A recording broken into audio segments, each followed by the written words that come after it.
ठीक है। ये 69 बीपीएससी का ऐसे है, जिसमें कि 100 में 72 नंबर मिला था इसमें। तो इस ऐसे को देखेंगे, है ना। कृषि व्यवस्था में सुधार और ग्रामीण अर्थतंत्र को सशक्त बनाना।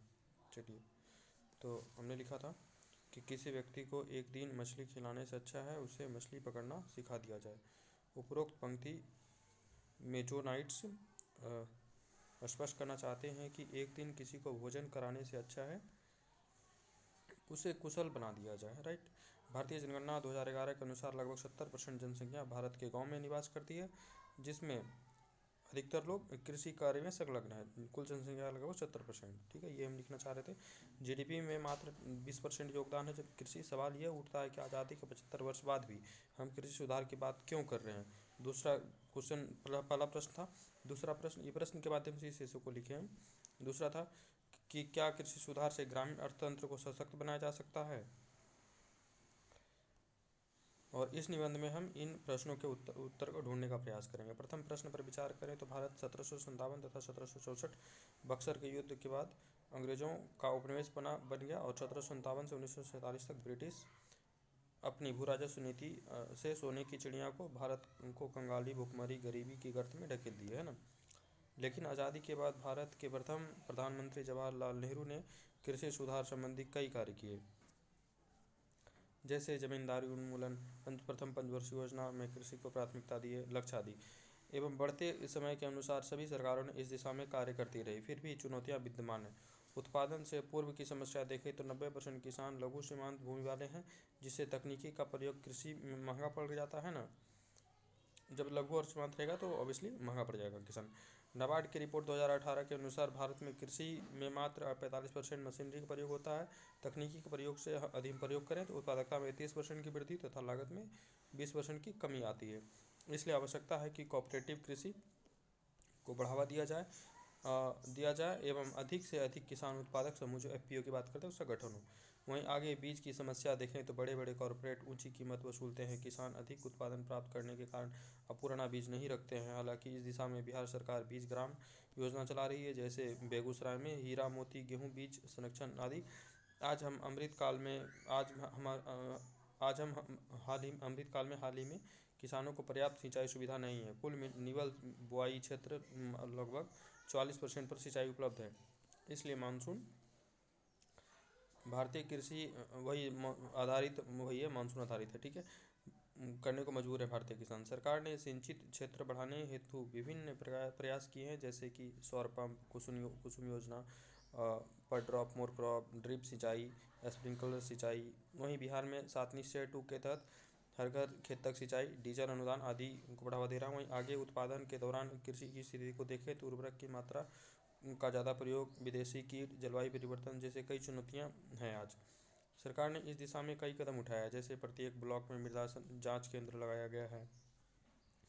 उर्वरक कीटनाशक का प्रयोग हेतु ड्रोन दीदी योजना, जलवायु अनुकूल कृषि नीति, नैनो डीएपी आदि। वहीं उत्पादकता के बाद स्थिति आज ज़्यादा चुनौतीपूर्ण बनी हुई है, जैसे बिहार में आर्थिक सर्वे के अनुसार 2022-23 के अनुसार कुल खाद्यान्न उत्पादन 184 लाख टन है, जबकि कुल भंडारण क्षमता मात्र 5.9 लाख टन का ही है। परिणाम स्वरूप किसान सस्ते मूल्य पर गांव में ही आने वाले बिचौलियों को ही जो अनाज होता है वो बेच देते हैं। इस दिशा में सरकार ने कई कदम उठाए हैं, जैसे प्रत्येक ब्लॉक में भारत सरकार 2000 टन का भंडारण केंद्र बनाएगी तथा बिहार सरकार किसानों को आसानी से मंडी तक पहुंच देने हेतु मंडियों को 114 करोड़ खर्च कर रही है। बिहार के किसानों को एमएसपी पर बहुत कम अनाज बेच बिहार के किसान जो एमएसपी पर बहुत कम अनाज बेच पाते हैं पंजाब हरियाणा की तुलना में। इसी क्रम में हम यदि बिहार के किसानों की बात करें तो प्रत्येक वर्ष उत्तरी बिहार के किसान बाढ़ से प्रभावित होते हैं तथा दक्षिण भारत के किसान सूखा से प्रभावित होते हैं ना। कृषि सुधार से ग्रामीण अर्थतंत्र की यदि संभव है, इसके अलावा भी कुछ किया जा सकता है। हम ये बोले कि ठीक है, कृषि के सुधार से तो ग्रामीण अर्थतंत्र का भी उत्थान हो सकता है, लेकिन इसके अलावा भी कुछ किया जाना चाहिए। यदि हम बिहार कृषि विभाग की बात करें तो उनके अनुसार 70% जनसंख्या कृषि में संलग्न है, जिससे आधी जनसंख्या महिलाओं की है। कृषि उत्थान से इनका उत्थान संभव होगा, तनावग्रस्त प्रवसन में कमी आएगी और इस दिशा में सरकारी प्रयास की बात करना जरूरी है। जो ग्रामीण कृषि उत्थान हेतु किया जा रहा है, बैकवर्ड फॉरवर्ड लिंकेज में सुधार, बागवानी मिशन, मोटा अनाज को बढ़ावा, नैनो उर्वरक को बढ़ावा, प्रधानमंत्री किसान सम्मान निधि योजना, दुग्ध क्रांति को बढ़ावा, हरित क्रांति 2.0, इंद्रधनुष क्रांति। वहीं बिहार सरकार द्वारा किया गया प्रयास ग्रामीण कृषकों के उत्थान हेतु 7 निश्चय योजना 1, 2, 3, कृषि रोड मैप 1, 2, 3, 4, इसके तहत जैविक कॉरिडोर, वनारोपण, बागवानी, नवाचार आदि। हाल ही में आया लॉजिस्टिक नीति से ग्रामीण इंफ्रा को मजबूत होगा। जल जीवन हरियाली मिशन, सौर क्रांति योजना, बिहार कृषि उत्पादन नीति, ग्रामीण किसान विशेषकर महिलाओं को बढ़ावा हेतु जीविका दीदी योजना, खेतों का सेटेलाइट मैपिंग ताकि जलवायु अनुकूल कृषि हो। उसके बाद है मत्स्य क्षेत्रों को बढ़ावा देने हो तो नदी मत्स्य पशु योजना जो सरकार चला रही है, संपदा योजना। आदि तो वही कह रहे हैं। इसके अलावा बिहार जो है बिजनेस कनेक्ट हो रहा है, खाद्य प्रसंस्करण के निवेश में बढ़ावा, भंडारण गृह का निर्माण, मुजफ्फरपुर सीतामढ़ी आदि, इथेनॉल उत्पादन को बढ़ावा, पशुपालन आदि पर जोर दिया जा रहा है। लेकिन कृषि सुधार के अलावे उन्हें प्रशिक्षण दिया जाए ताकि वे द्वितीय तृतीय सेवा क्षेत्र में जा सकें, ना सिर्फ ग्रामीण क्षेत्र पर निर्भर ना रहें। एवं ग्रामीण पर्यटक को बढ़ावा, कौशल प्रदान कर नए तकनीक का समावेशन जैसे AI, IoT, 3D प्रिंटिंग आदि का हो। क्योंकि 70% जनसंख्या में से द्वितीय तृतीय क्षेत्रों में श्रमिकों का हस्तांतरण नहीं होगा, तब तक कृषि में अप्रत्यक्ष बेरोजगारी रहेगी।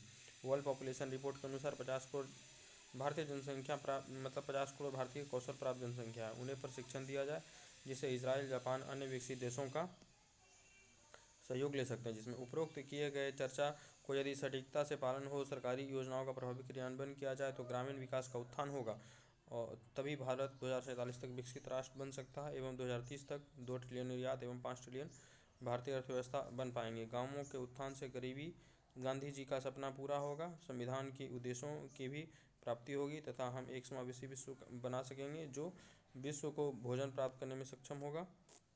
ये था हमारा एक ऐसे जिसमें प्राप्त हुआ था 100 में 72 नंबर है ना। तो अगला ऐसे देखेंगे बाद में।